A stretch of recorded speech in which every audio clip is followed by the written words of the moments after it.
photography from Catherine Simard, who's a landscape photographer who incorporates star fields. Catherine, welcome to our YouTube channel. Welcome. Thank you so much for having me. I'm super happy to be here today and to be sharing with you and all the listeners how I create my composites. That's going to be fun for sure.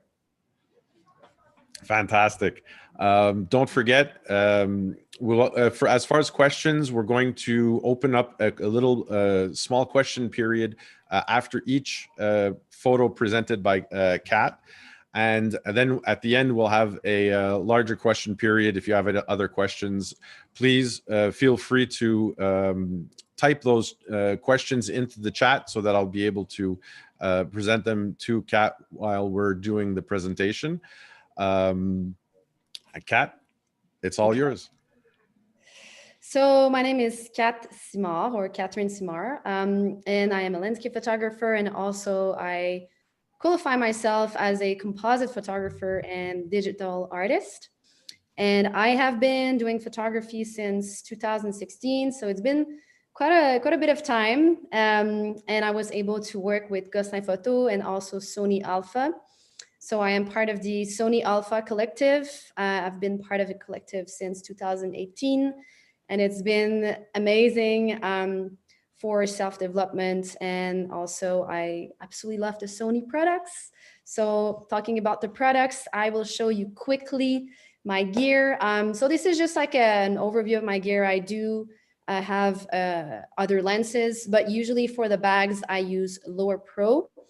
This bag is pretty cool. However, it does not hold all the gear. So I highly recommend checking out Lower Pro. They have a wide range of different types of bags that you can use. And then for the lenses, I have pretty much the entire range. So the 16-35 f2.8, 24-70 f2.8, 70-100 f2.8, and the 100-400 f 4.4, 4.5, 5.6. And I also recently just bought the 12-24 f2.8. So I am really excited to test it out. I was able to test out the f4 in Iceland, which I will show you. I have a composite image that I have created with that lens. So super excited to show you that. Also for the tripods, I have the Manfrotto Elements, which I have been beating up for the last 3 years. It's really amazing, an amazing tripod, very durable, so highly recommend. And then I have like other gear, as you can see up there. I have a little Garmin InReach Mini because I do a lot of trekking and hiking. So if I want to stay safe, I need to have a device that allows me to contact the emergency services if anything happens. And then pretty much for the rest, basics. For the filters, I do not use a lot of ND filters, but I do use a lot of polarizing filters.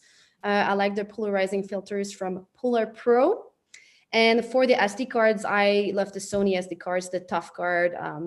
So yeah, they're pretty good SD cards. So this is it for my gear. Also, I do have a drone, which is not shown in this image. So I have the Mavic 2 Pro.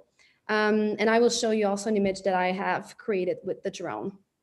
Also, I noticed that the two bodies were A7. One is an A7 and the other is a 7R, or is that a 7S? Yeah, so both bodies are actually A7R3. Oh no, that's not true. I think there's one A7R2 and one A7R3, but I sold my R2 because I got the R4. So now I have the R4 and I have the R3. Okay. So I work with both camera bodies, but I do prefer the R3 because I feel that the low light performance is slightly better than the R4. And the majority of your lenses are zooms, or do you also work with prime lenses? Majority zooms. Okay. Because I like to have the option to be able to shoot at 16 and 35. Let's say if I go like on a backpacking trip, then I can just put this lens and I'm able to shoot pretty much everything. Yeah, but then, yeah, for astrophotography, I usually use the 16-35 f2.8. And for me, that's good enough for my images, but definitely maybe like a prime 24 something f 1.4 something would be a little bit better for astro, but I think this lens has always been good enough for me. So Okay. yeah, I love it. Great. So today I'm going to show you 6 images, so 6 composite images. I will be talking about my creative process, composite photography, so how I photograph the different elements. And we will go through a little bit more technical parts, which includes focus stacking, panoramas, focal length blending, drone photography, and mixing up techniques.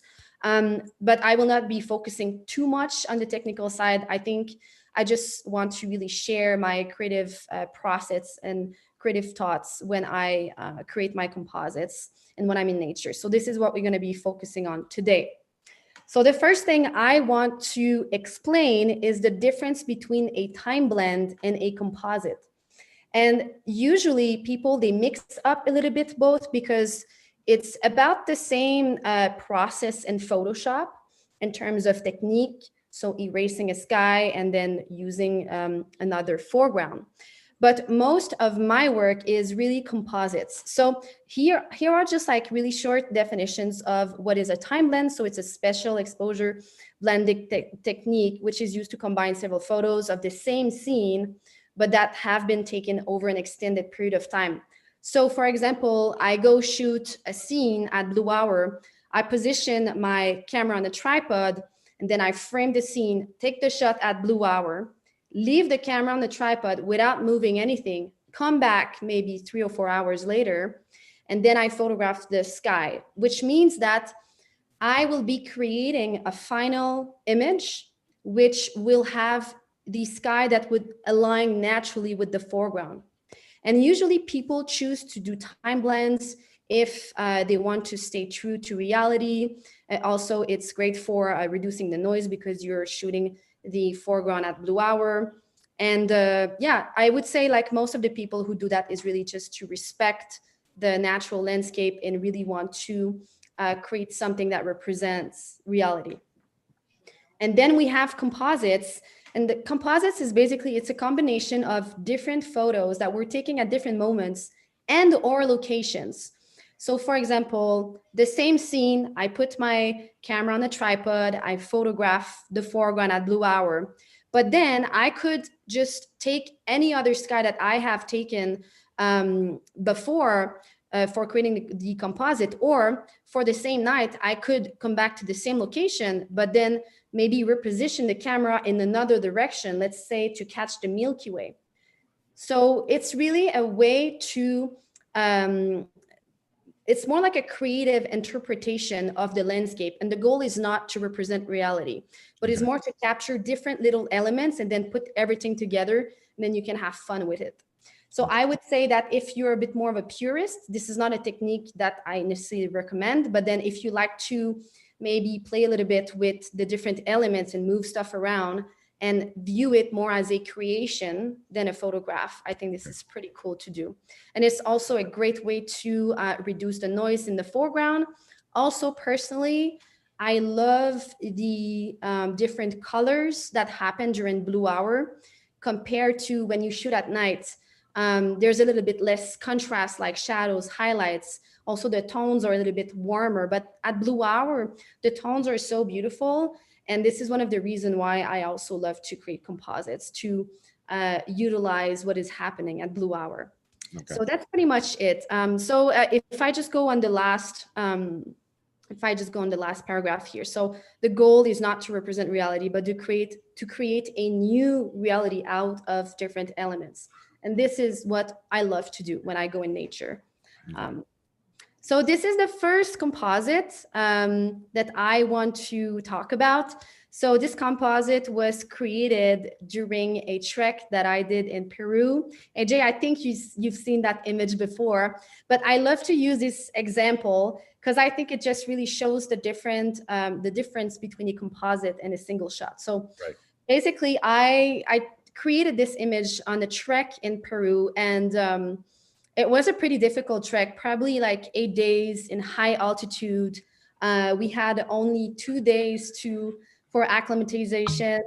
I don't know how to pronounce this word, but acclimatize. Acclimatize, yeah.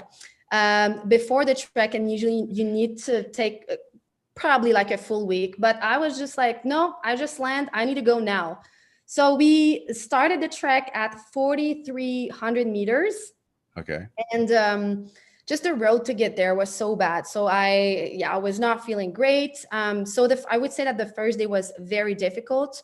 So we had to start the trek at 4,300 meters, and then we went up a pass, and then we had to go down again, and then up again, and then down again. But this is all in high altitude. So very like short breath. It was warm. It was very challenging. And we eventually reached our first campsite, which is where this image was taken. And I was trekking with two guys, and the guys that were really dead. So they just went straight to the tent. But I thought that the tent was pretty cool looking. So I decided to stay at Blue Hour and then shoot the foreground at Blue Hour, and then chill a bit and go back and photograph the night sky, but not pointing in the same direction. Okay. So you can see here how I shot this composite.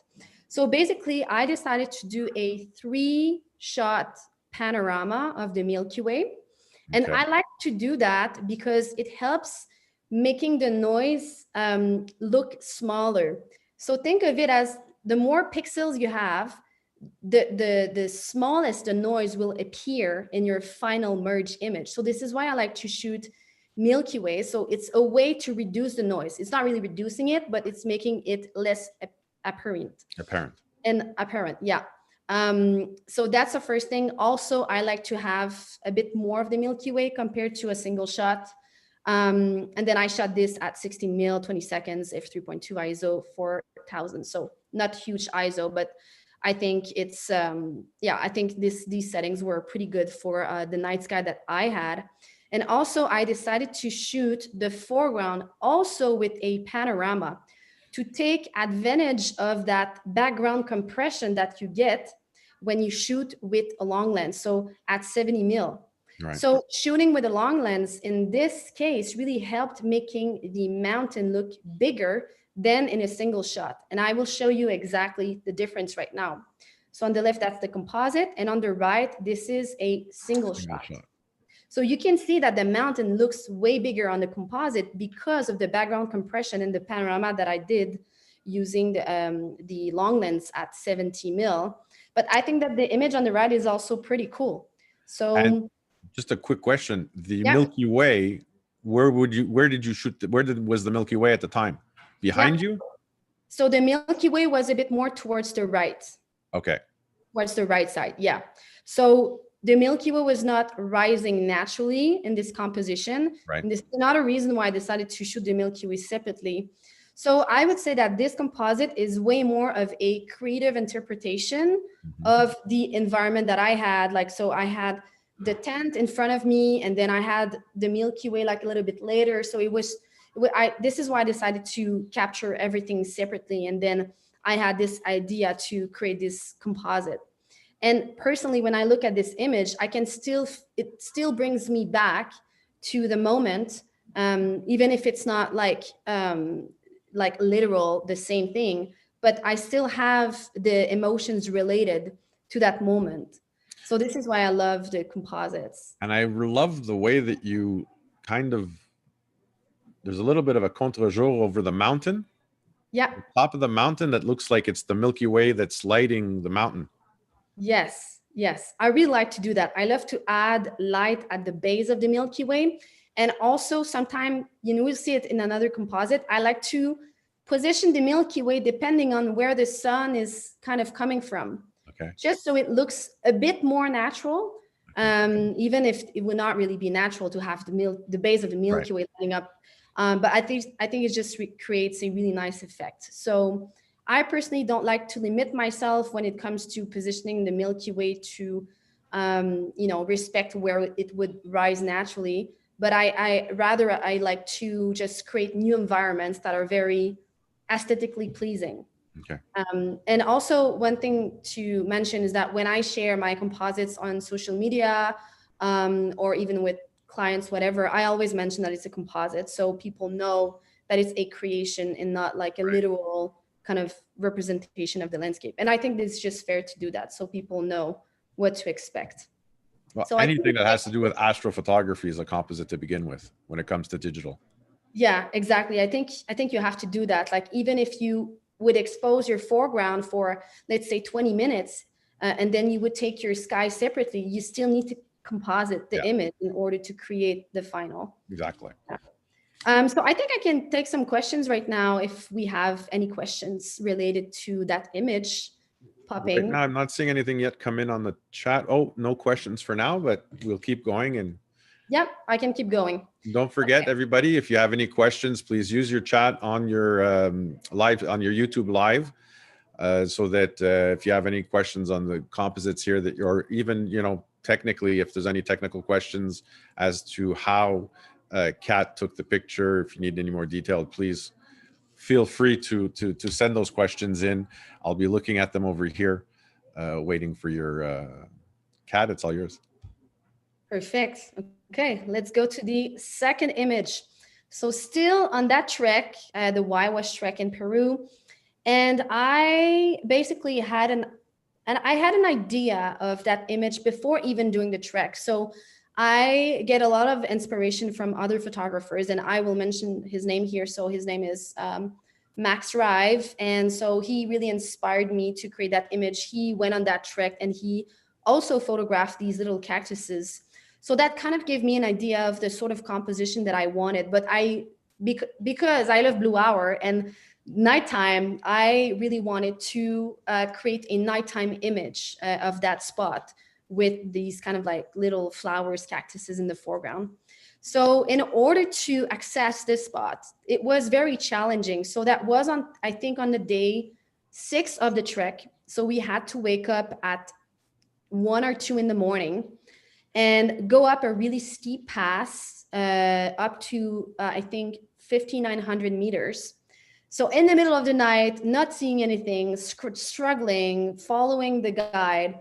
Also, we had to do a bit of scrambling. And then we reached the top of the pass and we photographed the stars. But I saw the Milky Way, and the Milky Way basically was also not aligning perfectly with the mountain.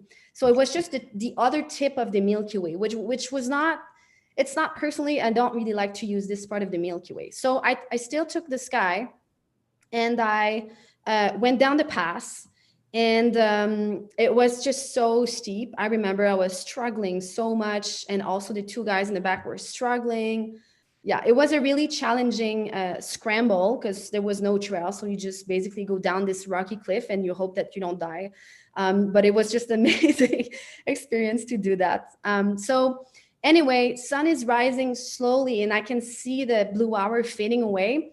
So I reached that viewpoint and I'm like, oh, I really need to find a cactus. So then I just saw a small bunch of cactus and I just photographed a cactus separately. So at least I had that secured.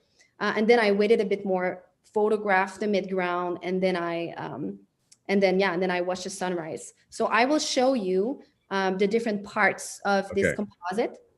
So basically we have the Milky Way on the left, which is a Milky Way that I ended up taking 2 days before reaching that viewpoint. That was shot from a campsite and it was just rising perfectly and I really like the colors. So I decided to use this Milky Way, and you will notice it's flipped because I wanted the base of the Milky Way to kind of create that effect that it would be lighting up the mountain. So I just wanted the light to fit with the mountain. And for the sky, you're using your 1635. Yeah, still the 1635 f2.8 or 3.2 for the aperture, and then ISO sometimes up to 8,000. But I think on this one was pretty much, usually I stay around 6,400. I'm so happy to hear you say that you're using higher ISOs. Super high, yes. I think most people are super afraid to use higher ISO, but there are ways to reduce noise, and I will show you my kind of magic trick, which is super easy. But yeah, I think when you do night photography, you have you have to try to put. Also, have you noticed with using wide angles, has it in any way reduced that noise, that digital noise, in a similar way to a panorama? I have not, but it's a good observation. I like that. Yeah.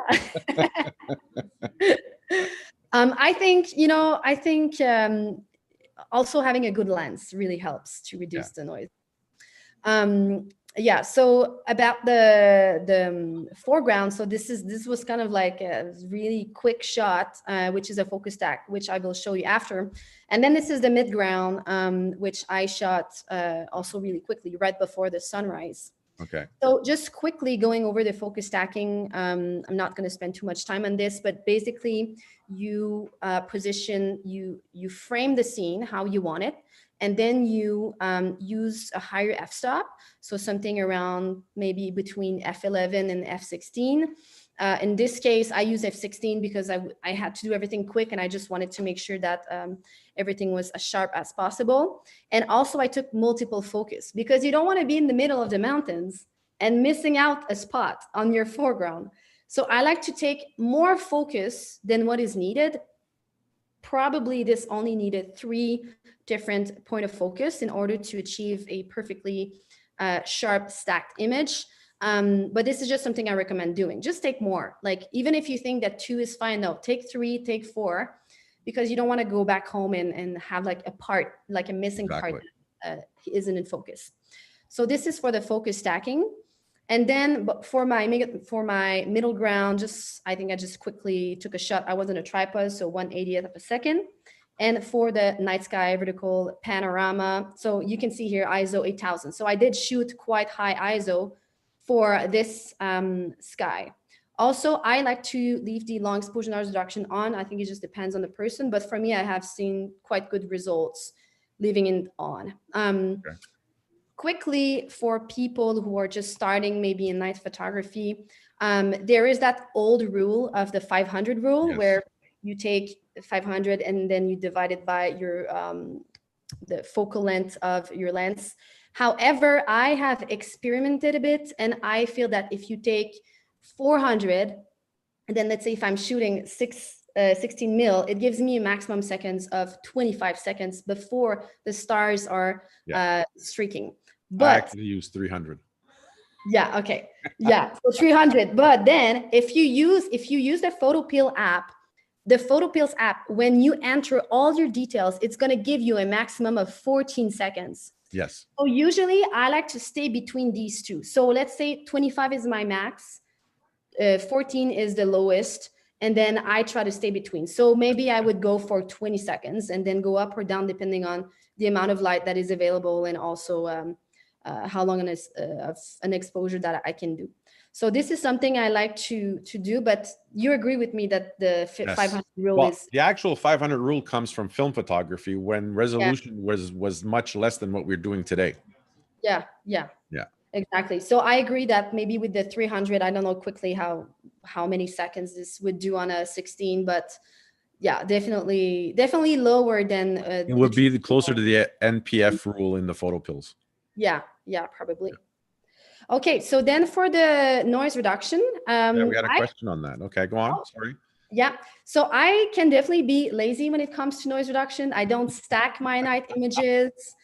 I am not lazy for most of the rest, but just for noise reduction, I just like a filter or a really simple technique. And what I've been using the most is the Topaz Denoise software, which you can see here is doing a pretty good job at reducing the noise while preserving the sharpness in the stars.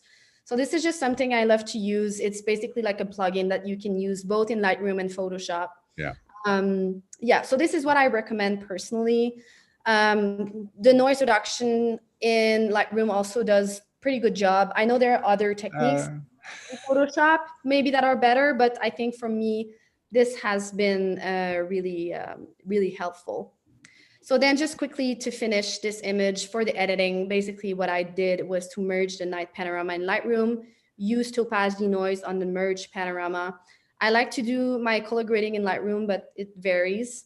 then the focus stack in Photoshop, assemble everything in Photoshop, and then I like to add the different effects. So let's say for here, I did add some Orton effect. I did do some dodging and burning, and I also added some light at the base of my night sky to create that really nice kind of like side light effect. And the adjustment to the lighting that you did that through Photoshop or through Lightroom? So what I like to do is to start by matching as much as I can, matching the different tones and colors in Lightroom. Okay. And then I put in Photoshop. But because my editing style is very like building tones and contrast over time, right, the matching in Lightroom is just very subtle. It's just so I don't have like a super warm like foreground with a really cold looking middle ground. So I just try to match everything. And then I will also keep adjusting everything in Photoshop with camera raw or the layers. So just like small incremental changes over time. So I think I can take some questions about this image if we do have questions. You've been answering them all. Okay.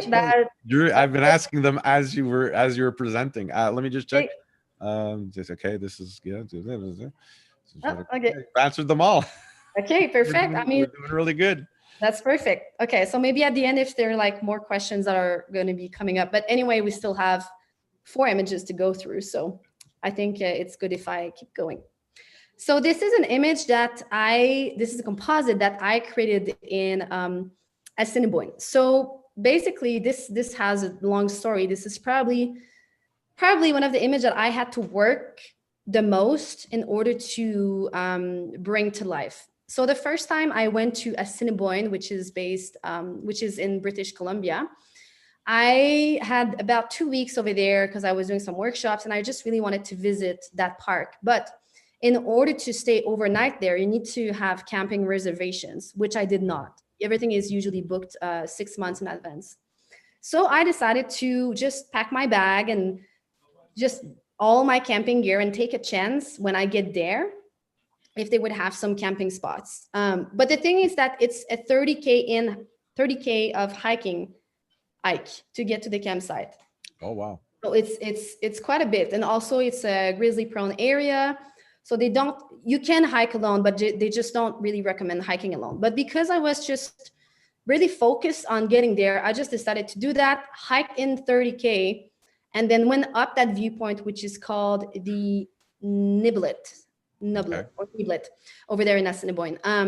So then reached the campsite, asked if there was some spots for me.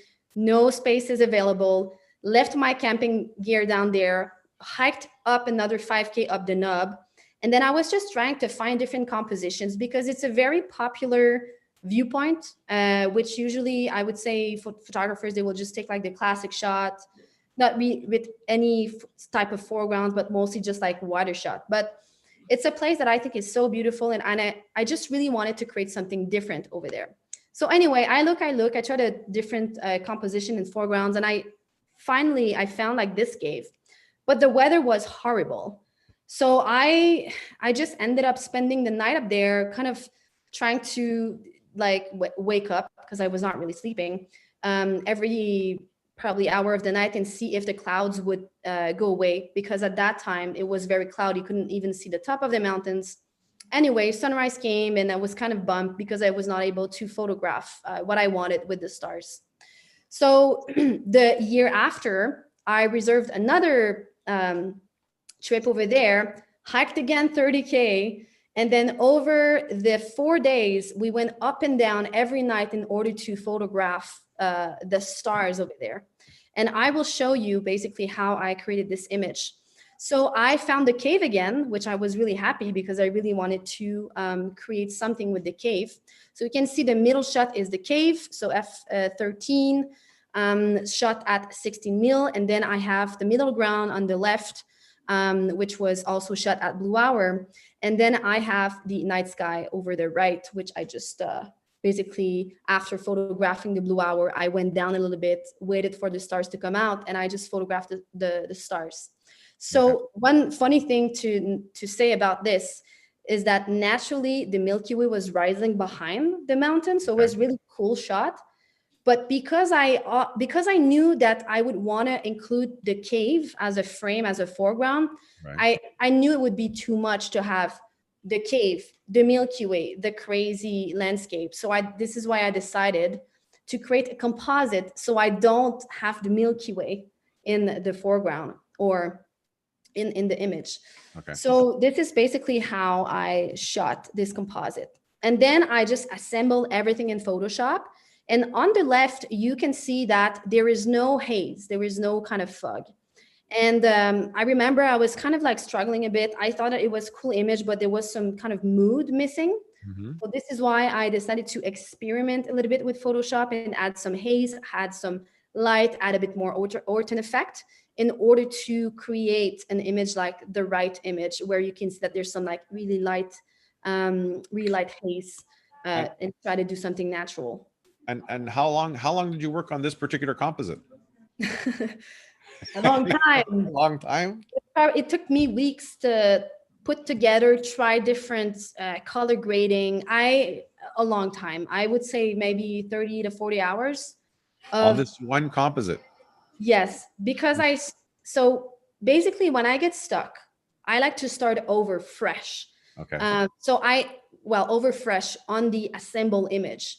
So I just start different color grading on the assemble image and then try something new until I like it. So actually the first few tries of this composite were not that blue, and they were even warm, and it was just kind of, I didn't like it. So then I just ended up trying something different and different and different until I reached the point of the image on the left. But then I knew that there was just that little something missing. So this is why I decided to add the haze to just increase the kind of like creepy, cold looking atmosphere. And I think this is one of my favorite images. So I think sometimes it's worth putting on the actual shooting time. Shooting time? You said you went up and down how many times? So we went up and down so many times, probably 4 times on the second time we went, but that's because sometimes it was cloudy, sometimes it would be raining, but we would still go just to see if we could photograph the foreground with like just a clean foreground, because I knew I wanted to create a nighttime composite. So if there would be some sort of clouds over the mountain, it would not be possible to create something that is realistic. So and how do you find these places? Like, you don't just show up, and you don't, I mean, right? Yeah, that's true. I like to do research, but usually I would say on social media, so Instagram, Facebook, 500 pixels. I also like to check out the location of a place on Instagram. So let's say Assiniboine Provincial Park. So I just click on it, and then I can see all the images that were tagged with this location. Okay. And most people are not photographers, so it usually gives you a pretty good idea of what the natural landscape looks unedited. So I really like to do that, but I would say Instagram is definitely a good spot for that. I would say just basic Google research, but mostly Instagram. But this place, I mean, I've been wanted to go there for years. So this is why I just send it for the first time and second time. And between these two images that we see here, you said you added haze. Yes, on the right one. How did you add the haze? Was that a shot that had haze in it? No. So I just really, with a small brush, small opacity, slowly big feather in Photoshop. Okay. I just select some of the edges of the mountain and then paint in haze slowly. So you're just painting in haze or clouds or atmosphere slowly, little by little. And this was probably like a 2-hour job just to try where to position the haze, how to make it look natural. So I think 2 hours just working on the haze. Just working on the That's dedication.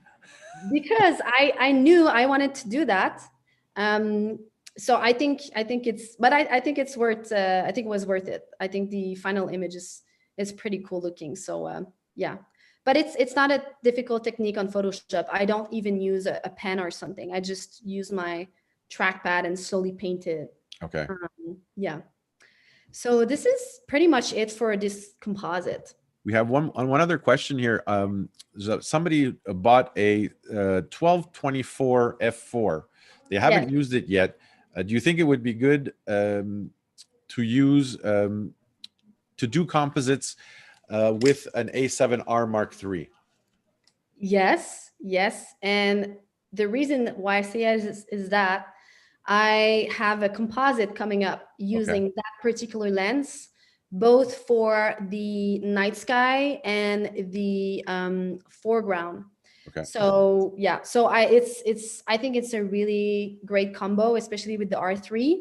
It's just like even if it's f4, I personally think that it's still a very good quality lens and good enough for even shooting some night stuff. So I will be coming to this question. Maybe Fantastic. I think it's yeah, perfect.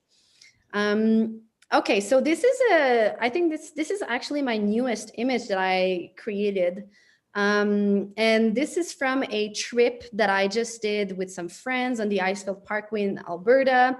And the goal was to go to that glacier and stay at night to get some night stuff, night shots. And basically the hike in was pretty cold. It was like -20, -25 degrees. And we're a couple of people. Some people has been there before, so that was pretty cool. Also, it was avalanche terrain, so there were some risks related to go there, but I really wanted to go there, and I was with the right people, and we were equipped. So we just hiked in probably like 2 hours, and we started to explore the glacier. And I really had in mind to photograph an ice cave. Like I've always wanted to photograph an ice cave on a glacier in Canada. I've photographed lots of ice cave in Iceland. So we just explored the glacier a little bit, but there were some really cool formation and ice arch. But we found that kind of ice cave, and I'm gonna say kind of, because it's not really an ice cave, but I made it look like an ice cave with the panorama, and I will show you after.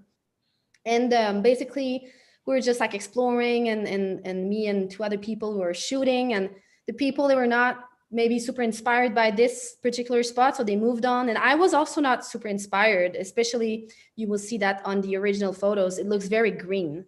So it was not blue, and it was just very difficult composition. So I still took everything I needed. So well, actually I will show you. So I took the panorama, I took myself on the left, and I took the moon separately.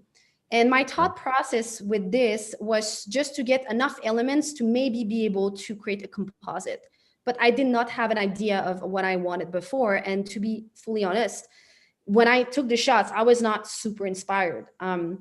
So I just decided to take it. And it was quite challenging, because you can see that on the middle shot, which is myself. So the image on the left in this PowerPoint. So this is the middle shot. I am projecting some light. So then I had to take myself, go back to the tripod, and then reposition the camera towards the left, do some light painting with my headlamp on the side of the cave, and then reposition it to the right, and then do also some light painting and take the shot. And then I saw the moon rise on the corner, and I thought that might be a cool composite element as well to add in the final composite. So I took everything, didn't think really anything about it. And then I came back home and I was like, maybe I could just try to create something. This is what I created with all the shots. So basically the editing was very difficult. I had to merge the panorama manually, because you can see the difference in lighting. So can you imagine like telling a software to merge all these 3 images? Exactly. Impossible, because it was just very, the lighting was just too different. So I had to kind of twist and turn and just like reposition all the images together in order to create a composite. And accidentally, and you will notice, look in the back over here, there's like another kind of like little patch of snow, but this was not there. So I just used another kind of part of one of the panorama to create this in the background. And I just thought that it was nice because it would add more layers to the final image. And I really love to incorporate different layers in my images. So I merged the panorama manually in Photoshop. I used Topaz denoise for reducing the noise in the sky. I color graded. I did mostly in Camera Raw, but then I did make some further adjustments after using the layers and some overlay blending mode in Photoshop, using some different type of selections.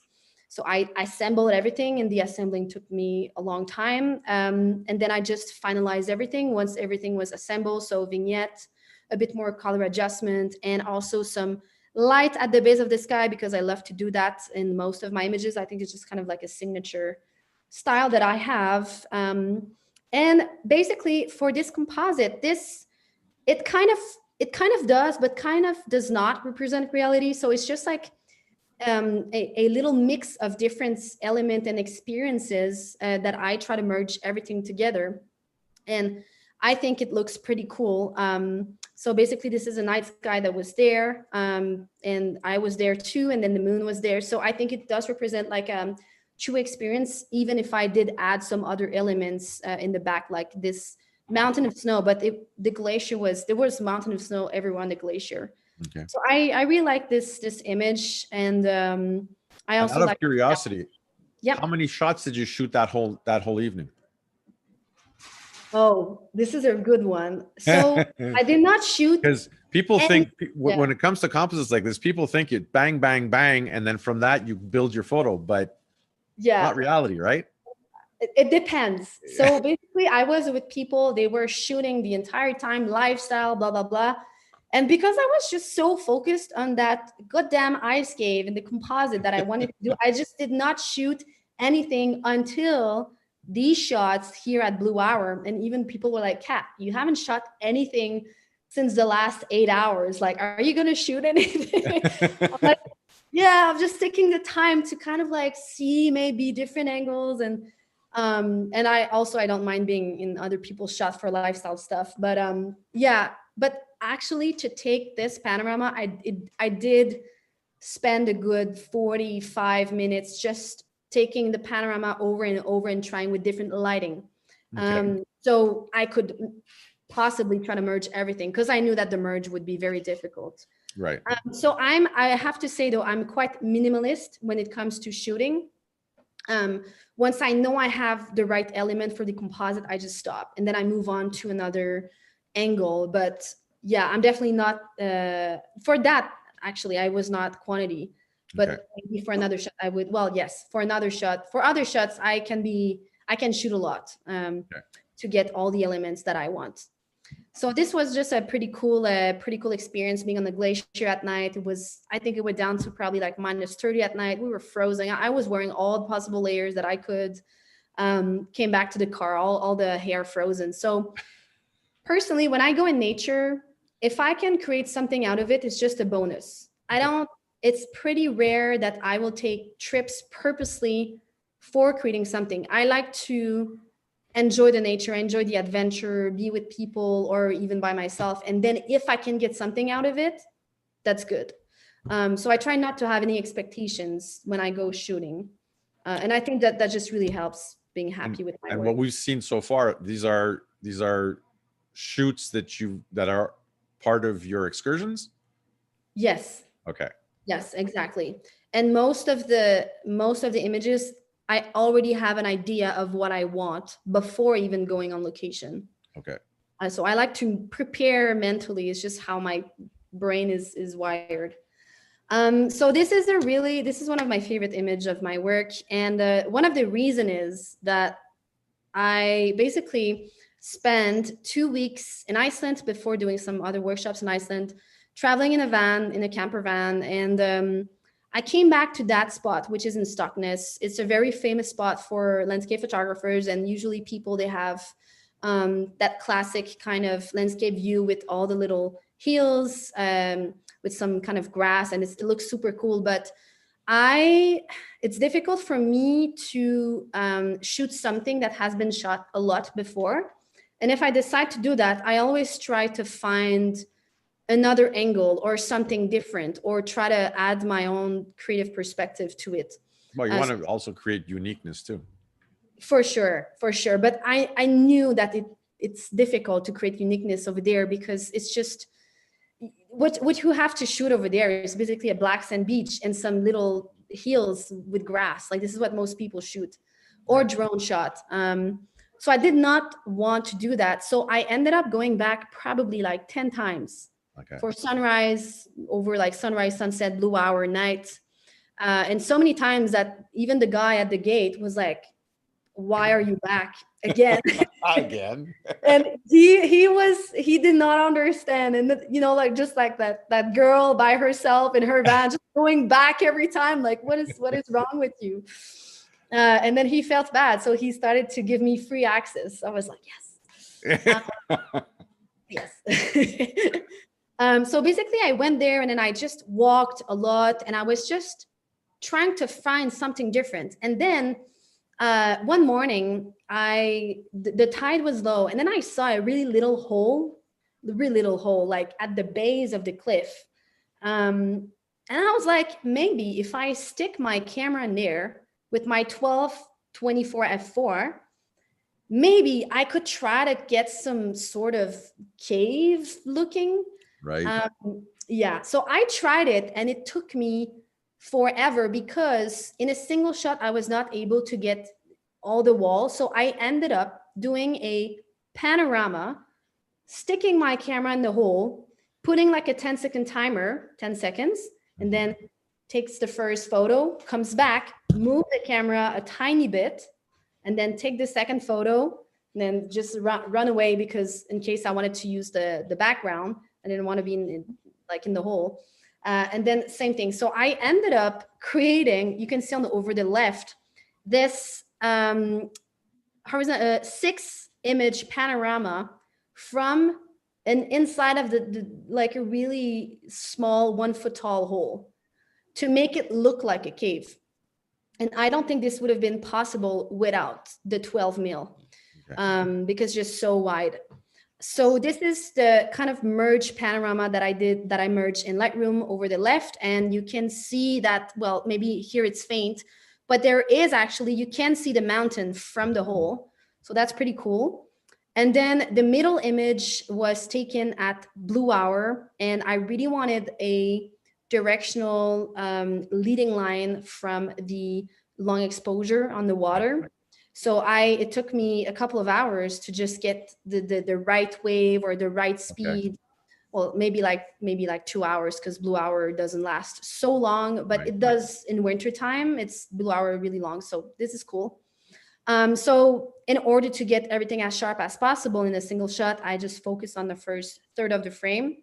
And then I just took my shots and was moving around. So this is just usually a good way to get everything I noticed in this image, your panoramas are horizontal? Yeah, well, on the, you mean like on the cave? Well, the cave, and I'm looking at the that's a single shot. On the right, it's panorama of 2 horizontal images. Yes. While the other one was 6 horizontals. So 6, yeah, so 6 horizontals, exactly. Okay. I think for me, it doesn't really make a difference shooting horizontal or vertical, but I think for the cave one, the problem is that my camera was not fitting in the other. Okay, in the other. Right. Yeah, so I had to shoot the panorama like that, horizontal. Okay. But usually also, I think, yes, I think I like to shoot my panoramas horizontal. Horizontally? Oh, yeah. Okay. Yeah, I don't think it changes. Like if you do end up wrapping and changing stuff a lot for the final product, it doesn't change a lot. But okay. Yeah, and especially for the Aurora, for doing a panorama with the Aurora, you want to make sure that your long exposure noise reduction is turned off. Okay. You want to limit the time as much as you can, especially because it's on this shot it was a 20-second exposure time, so that's a long time. So 20 seconds, and then as quick as you can just reposition because the Aurora changes a lot, usually within 30 seconds. So I was kind of lucky in this case because it was moving quite slowly. And also I was really lucky that at this time, the Aurora rose naturally behind the mountain. So I could not believe it. So I already had shot the panorama. I already had shot the blue hour foreground. So this was just the icing on the cake. Okay. And then I could kind of like put all the puzzles in my head and be like, yes, I'm going to use this shot for the sky, and then this shot for the blue hour middle ground, and then the cave shot for the foreground. And it was just a really incredible experience to be there. But I took just so many times going back and forth, just to get all the proper elements that I needed in order to create my composite. So I think this is a really good example that compositing does not mean being lazy, because you still need to go back and get all the proper elements, and also put the work, especially with the other composite from Assiniboine. Now, in these three images, yeah, which one is the base image? Which one is the image that everything relies on? Is it the middle shot? Is it the shot of the aurora? Or is it the cave, and then you build from the cave out to infinity? Yeah, I would say the middle shot. The middle shot. Yes. So it's usually where I build the sky and the foreground from. Okay. And even for the tones matching. So I ended up matching the tones of the cave depending on the middle ground. Okay. And same thing for the tones of the night sky, depending on the middle ground. Okay. So as you can see here, also, I decided to take off that lower part of the cave because it was just a bit too weird with the leading line of the water. Well, it would remove all of the water. Exactly. And I try to merge it, everything. It was just too difficult. And I think that just that overhanging rock looks pretty cool with the framing. So I was just satisfied with this. And also I did, so basically for the editing over here, cave and sky panorama merge in Lightroom. You can also do it in Photoshop, but I like to start in Lightroom and then apply the Topaz Denoise plugin on my night sky. Then I assemble everything in Photoshop using the Blue Hour as a base, building everything around it, as I mentioned. And then for the effects, a bit of light bleeding, you can, is very light. You can't really see on the screen, but basically it's when the light bleeds over the edges of some elements when you have a backlighting. So I like to do that sometimes. Also, I did Photoshop the reflection on the water to create something more realistic. So I just flipped the sky image, removed the foreground that we have, and I just kind of brushed in the aurora. And I did the same thing for the right part. So the aurora is kind of reflecting on the water. Okay. And some basic dodging and burning. So so that's pretty much it for this image. I don't know if I have questions about this image in the chat. We're already been just told we're at 50 minutes. If you don't, how many more images do we have? I think we have, we have one last. Okay, perfect. We do have one question. And so this shoot here, you were alone, from what I understand? Yes. And how many times are you traveling with other photographers? Yeah. So basically for the foreground and the middle ground, I was by myself. But then for the night sky, I was hanging out with a friend. He's a Glacier guide over there. Okay. But I personally, if I take a trip for pleasure or like leisure, I like to do it with friends because I think it's super cool to be shooting with other people. But if I take a trip and I'm really focused on creating, usually my success rate is 10 times more if I'm by myself because I can stay in my bubble. I can just do whatever when I want. If there's the aurora dancing, I can go. I don't have to wait for anyone. And nobody's waiting on you. Exactly. And then if I want to stay there and not sleep for 2 days straight, I can do that too. I don't have to take care of the hungry people who need sleep. Of course. So I think, I love to do both. I try to do a balance between both because I do like to hang out with other photographers. I think you can learn a lot from each other. But in terms of creation, most of the time, I will try to go by myself. Wow. So, this I think it's just how my brain works. Otherwise, I just want to talk and do stupid stuff and laugh and stuff like that. So, okay, so for the last, I'm pretty sure this is the last image. So this is a composite that was taken in Patagonia. And basically that was taken over 2 years. And I will show you. I don't know if you've seen this image before, AJ, but I don't think so. Okay. But you will recognize some of the techniques that I use, that's for sure. Okay. So basically on the left, you can see that this is a 3-image vertical panorama that was taken with a drone. And in this park, you are allowed to drone if you fly the drone from outside of the park. So this is something to know. So I took this panorama with my Mavic 2 Pro. And just by repositioning the camera little by little, I took the vertical panorama, and it's really easy to do on a drone. And then I shot the moon separately. Okay. Pretty sure it was on the same morning, and the moon was a little bit more towards the right. But then you can see that I used another panorama for the mountain range. So horizontal panorama of 6 images that was shot with my 100-400. And this horizontal panorama was taken the year before, but from the exact same kind of viewpoints.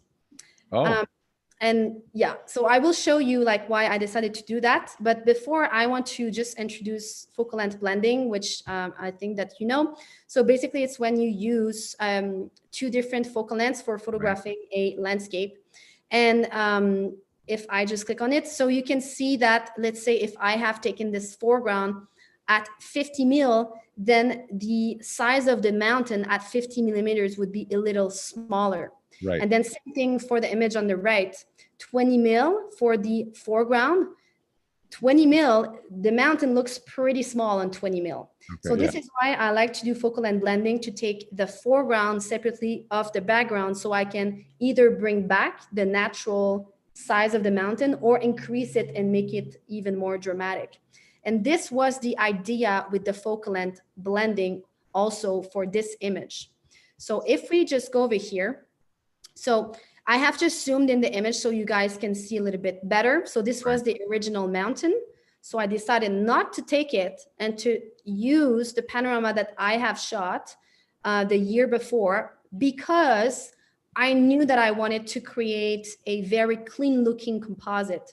And I think that the clouds over here are pretty cool, but also the overall tones are very warm. And as I was taking this image, I knew I had another panorama from the other year. So I was not focusing so much on that. So this is why I decided to go with this image and create something very dark and moody. And you can see that without the clouds, personally, it just creates such a clean looking and really modern kind of look, which I really like. Would have been cool also with the clouds, but it was just not what look I was going for. And then I also put the moon in there, which was shot the same day as the drone shot. Okay. So for the photo editing, I started by merging the panorama of the drone in Lightroom. And then I assembled the foreground of the drone with the background shot with my camera. And I also added the mood, and I darkened down the sky to the maximum. And then I just did some dodging and burning. And I also added a bit of haze over here. I love to add haze between certain layers just because it really helps adding depth in your image. Right. Very subtle, but for me, it makes a huge difference. Yeah, so this is pretty much it for this. I mean, the haze is subtle. You really have to look for it to see it. Yeah, but then otherwise it would just be like a giant kind of black mass. Yeah, so it adds another dimension to that shadowed area. Yeah, for sure. And also I did change a little bit the kind of curve of the river just to fit better the frame. So this is just really easy to do. You can use the liquefying tool in Photoshop. This is what I used. Super easy to create. So this is pretty much it for this image. I don't know if we have other questions about it. So far we're good on questions. I would like you to mention talk a little bit about last week you released your first set of presets. Yes, so I did release my first set of presets.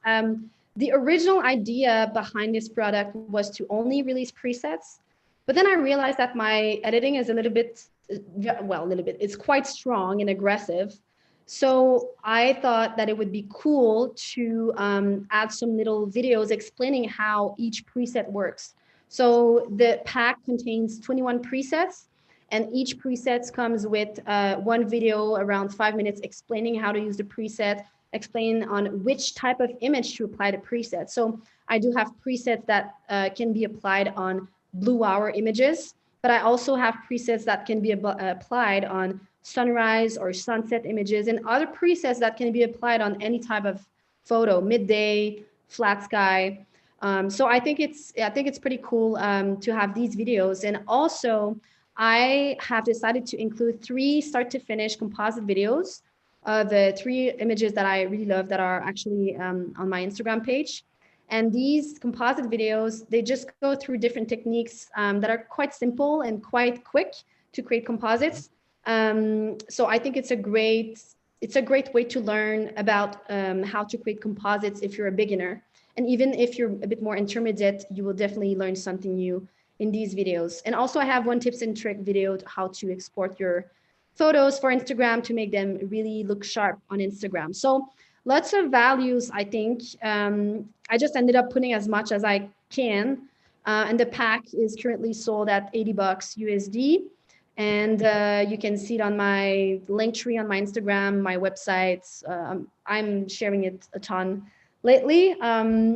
Yeah, so that's pretty much it. I've gotten lots of good comments and feedbacks about it, so I'm super happy. And it's nice to see people using the hashtag 21 Shades of Blue on Instagram so I can see their work and then comment on their work and also give some feedback. So that's pretty cool.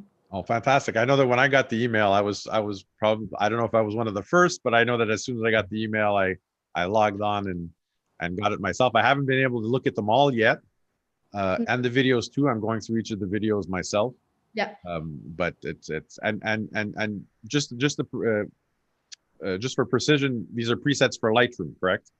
Yes, for Lightroom Classic CC. So they do not, I think there's only a couple that works on Adobe Lightroom, which is the lower version of Lightroom. But I think if you do photography, the Lightroom Classic CC has a bit more functionalities and stuff. So I think it's worth getting it, and also maybe getting Photoshop just for if you want to follow for the composite videos. So yeah, Lightroom Classic, definitely. Fantastic. Are we going to be seeing other packages like this? Yes. In the future? Yes. Yes. Still, I am about to film an adventure course, which will be start to finish images. So from the preparation, from the location scouting, and shooting in location, it's going to be mostly blue hour nighttime stuff because this is usually what people want to learn from my style, and then all the way to the entire editing process using Lightroom and Photoshop and the final image. So I will try to do, I think, probably like 4 different locations. And yeah, I think this will be out probably late spring or something. So this is the next step.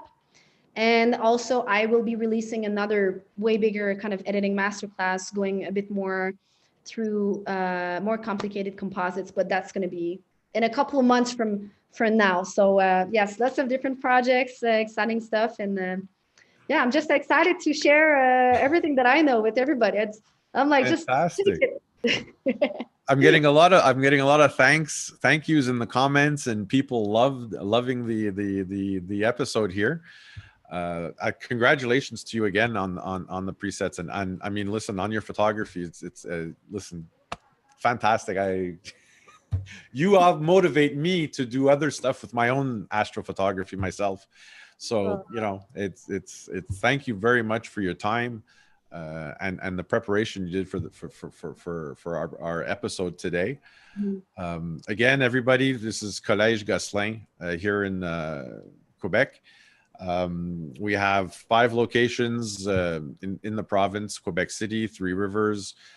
We have our Laval location, our Brossard location in Montreal, and since November of last year, we also have our Montreal location. You can find me usually mingling between the 3 stores here around Montreal. I try to dabble a little bit in all the 3 stores a little bit. You'll see me in the classes. Hopefully, I'm hoping this summer we'll have our excursions start up again. I'm dying to give the excursions, to start up the excursions again. Otherwise, you can always catch us also with our webinars.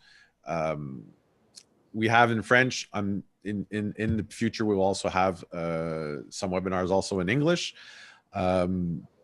But I hope to see you all on our Instagram. Kat, please tell us again how to reach you. Instagram. Yeah.